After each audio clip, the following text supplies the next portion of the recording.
So hi guys, welcome back to Saraswati classes. आइए चलते हैं क्लास 12th का एक बहुत ही इंपॉर्टेंट टॉपिक पढ़ते हैं, किरचॉफ का पहला नियम। किरचॉफ के पहले नियम में आपको हम बताएंगे जो कि बहुत ही इंपॉर्टेंट है, वो जो नए सेशन में आ सकता है। इसमें क्या है, सबसे पहले हमें जानना जरूरी है संधि क्या होता है। संधि क्या होता है? किसी परिपथ में वह बिंदु जिस पर 3 अथवा अधिक चालक मिलते हैं संधि कहलाता है।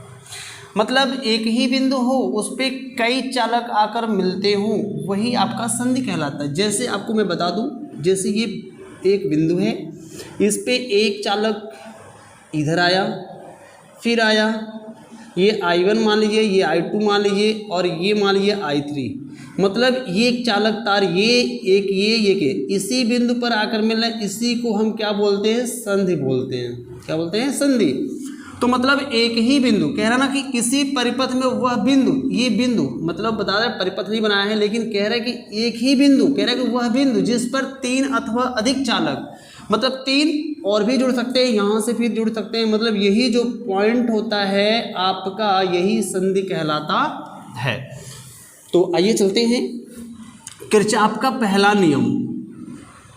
किरचॉफ का पहला नियम, किरचॉफ के पहले नियम को हम क्या बोलते हैं? संधि का नियम। हम बोलते हैं क्या? संधि का नियम। यह क्या है? संधि का नियम। इसको हम बोलते हैं धारा नियम। धारा नियम भी बोलते हैं। जो किरचॉफ का पहला नियम है, इसको धारा नियम बोलते हैं। इसको KCL नियम भी कहते हैं। KCL भी कहते हैं। KCL नियम मतलब current, Kirchhoff current law, Kirchhoff धारा नियम, मतलब KCL नियम भी कहते हैं इसे, धारा नियम भी कहते हैं, संधि का नियम भी कहते हैं। और जो किरचॉफ का पहला नियम है, यह आपका आवेश संरक्षण के सिद्धांत पर कार्य करता। आवेश संरक्षण के सिद्धांत पर क्या करता है? यह कार्य करता है। इसका मतलब अगर पूछा जाए किरचॉफ का पहला नियम, या तो कभी पूछ देता है KCL नियम क्या होता है, या धारा नियम किसे कहते हैं, या संधि का नियम किसे कहते हैं, आवेश यह किस सिद्धांत। सबसे इम्पोर्टेंट, ये बहुत ही इम्पोर्टेंट है, जो बहुविकल्प में पूछा जा सकता है कि किरचॉफ का पहला नियम किस सिद्धांत पर कार्य करता है। तो आपका आंसर हो जाएगा किरचॉफ का जो पहला नियम है, आवेश संरक्षण के सिद्धांत पर कार्य करता है। तो पहला नियम क्या होता है? किसी परिपथ में संधि पर मिलने वाली सभी धाराओं का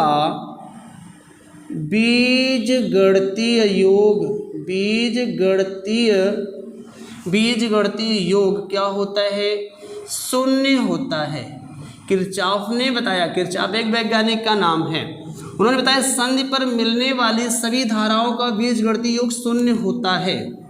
शून्य होता है मतलब यही सिग्मा I बराबर 0, इसी को हम बोलते हैं किरचॉफ का पहला नियम।